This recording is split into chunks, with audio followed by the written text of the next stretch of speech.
मुसलमानांच्या एका कार्यक्रमात राहुल गांधीने सांगितले की मुसलमानांना मायनॉरिटी म्हणजे अल्पसंख्याक नका म्हणू, उघड मुसलमान म्हणा.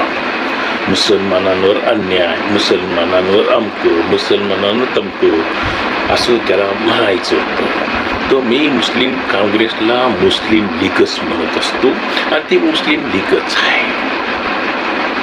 गांधी नेहरू परिवार जिहादींची दलाली करणारा होता.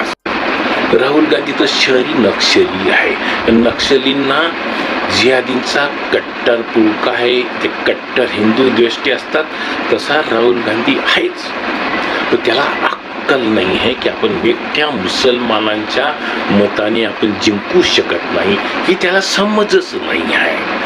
बदरुद्दीन अजमल जो आसामचा आहे त्यांनी सांगितलंच होतं की काँग्रेस एकट्या मुसलमानांच्या मतावर जिंकू शकत नाही, त्यांना हिंदूंना जवळ केलं तरच सत्ता मिळेल.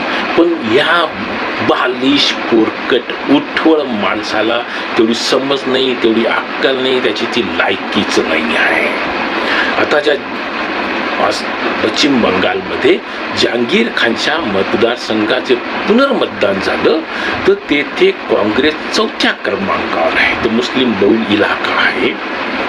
1 नंबरला लाखो मतं मिळाले ते BJPला, 2 नंबरला डावी विश्वलीला मिळाले, 3 नंबरला जहांगीर खानला मिळाले, ज्याने माघारच घेतले तरी सुद्धा, आणि काँग्रेस 4थ्या नंबरवर.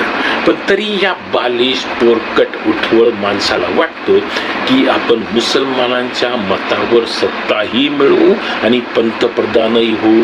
याचं काय होणार सांगायची गरज नाही.